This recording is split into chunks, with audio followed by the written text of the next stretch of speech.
Welcome to Prevention is Now. I'm Deb Bonner, preventionist and community advocate for Prairie Center Against Sexual Assault in Springfield, Illinois.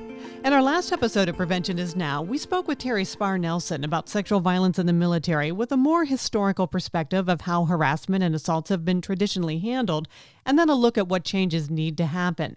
In this follow-up episode, we are speaking with Sgt Taylor A Knueven.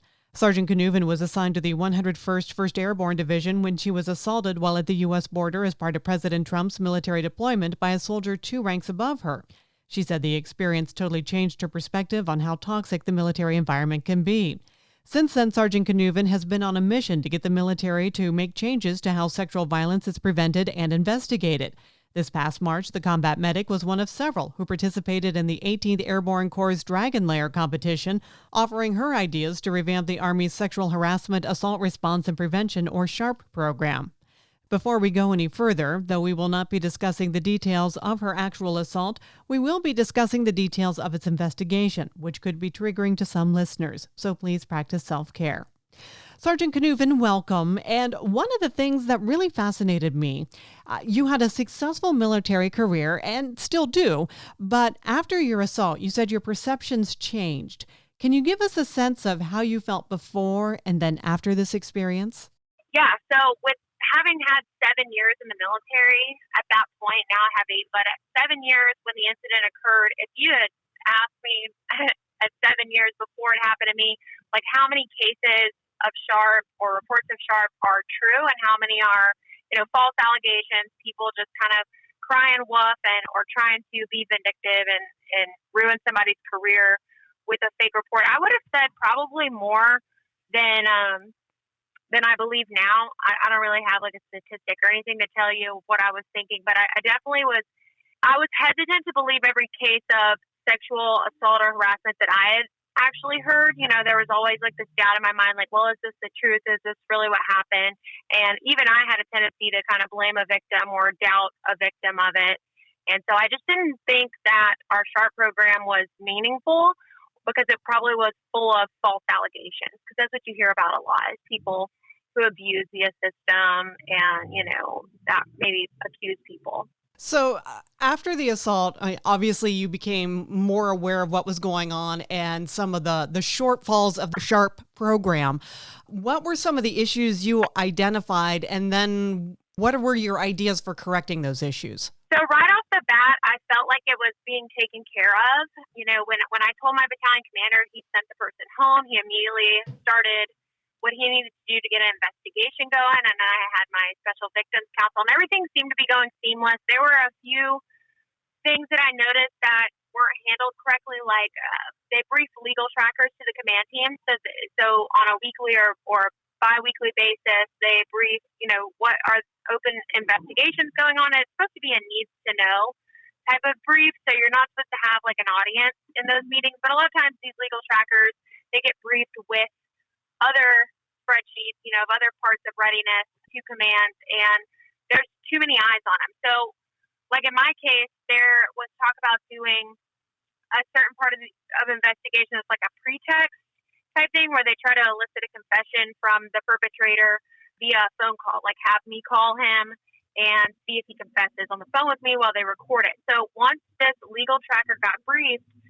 there was really no way to do that because there was too many people in the room on the briefing of the legal tracker, if that makes sense, and way too much information on it that would have compromised the investigation. So that was one of the flaws I saw, but, we moved past it. I thought, well, still, with or without the pretext or the confession of his phone, like, cause he's got 2 people reporting him, it's going to be fine. Like, there's no way. One of them is his own company commander, that the victim, so like there's no way he's going to stay in the military and not have justice served. But what I learned from his administrative separation board, so he had his entire level of command from company all the way through division agree that this person needed administrative action taken and to be recommended for an administrative separation. And with that, he was entitled to have an administrative separation board. So 8 months after the incident, after the investigation was complete, and after they had gone through the process of separating administratively, he had the step board and his lawyer was present, our brigade legal was present, and, I had to go and testify. The other victim testified, And then, of course, he was able to have character witnesses. And on this board, they task out 3 people, depending on your rank, determines like the rank of the board members. But all 3 board members were male. And it says in regulation, hey, you're going to have, if you have a minority member that has an administrative separation board, like the perpetrator, if he were of a minority, he would be entitled to have a minority member present on his board, because it is good, like checks and balances, and you don't want any sort of like, bias going on, which is understandable. But then if he has 2 female victims, where was our representation on that board? And so it was kind of interesting to see how there was 3 males and there was no thought to have maybe a female of that rank needed that was tasked out to convene over this decision on whether to keep them in. And so administrative separation boards, they decide, are we going to retain or separate the individual based on all the evidence that comes forward? And then if they do decide to separate the individual, what's the characterization of service? So they decided to retain him. They said that the investigation was not thorough enough, and they pretty much said we can't decide if this misconduct even occurred. And so because those 3 people said retain him, that is why he's still in the military today. So what I proposed during the SHARP challenge was, we don't need to have senior military members in charge of these administrative separation boards. Now, I never said let's take command out of the decision making. I do think it's a great idea to have command kind of taken away from some of these sexual assault and sexual harassment and rape cases. But unfortunately, they were not an issue in my story. It was actually the members of the separation board.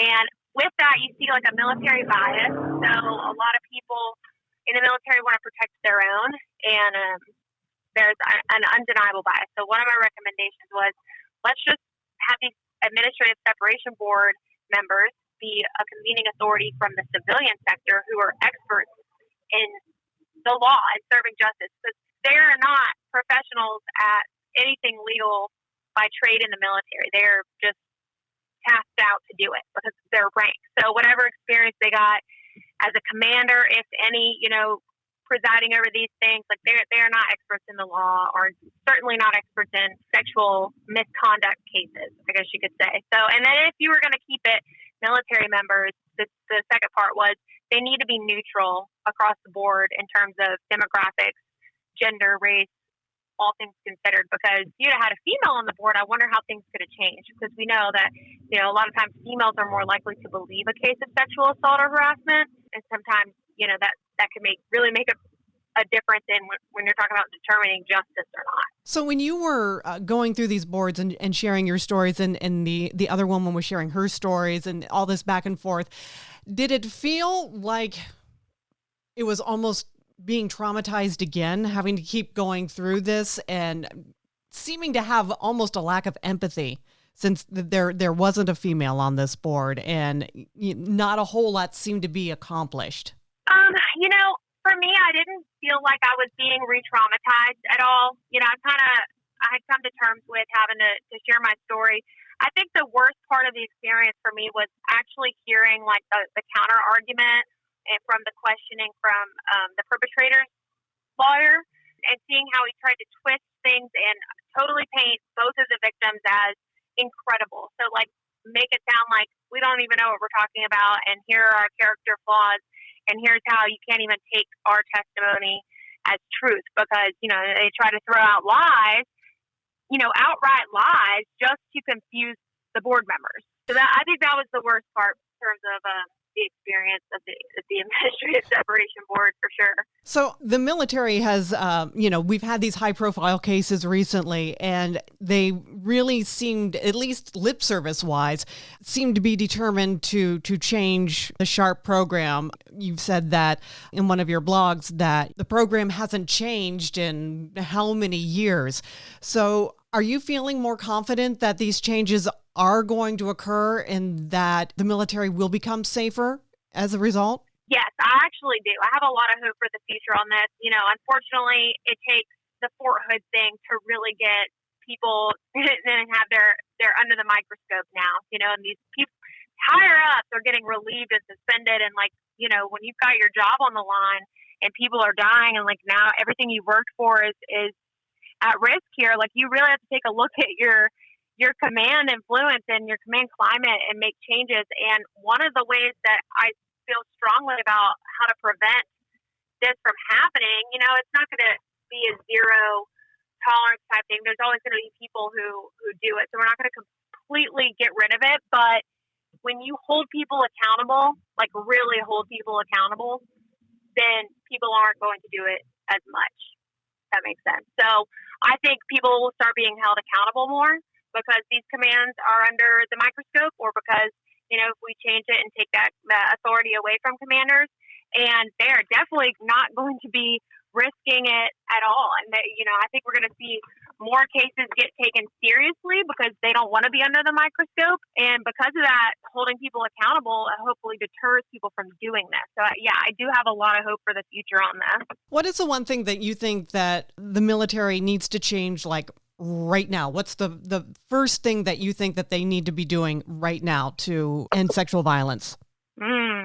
I think just going back to the accountability thing, I think they need to change the way that they decide who goes to courts martial and who doesn't, because that plays a big piece in justice. You can get courts martial, get your punitive discharge, or you can get the administrative separation. And the only way to get registered as a sex offender is to be, tried in court. So even if somebody says I'm guilty and takes their administrative separation or action against them, like, they're not even going to be registered as a sex offender. And I think if you take that away from commanders and you put experts in those matters and they send more cases to courts martial, that's going to change things a lot, because now it's like, whoa, like I really can't get away with the things that I used to get away with. And I think it's going to really cut down on the numbers. Are you getting a sense of feeling from other people in the military as things have been more high profile and they're making these changes?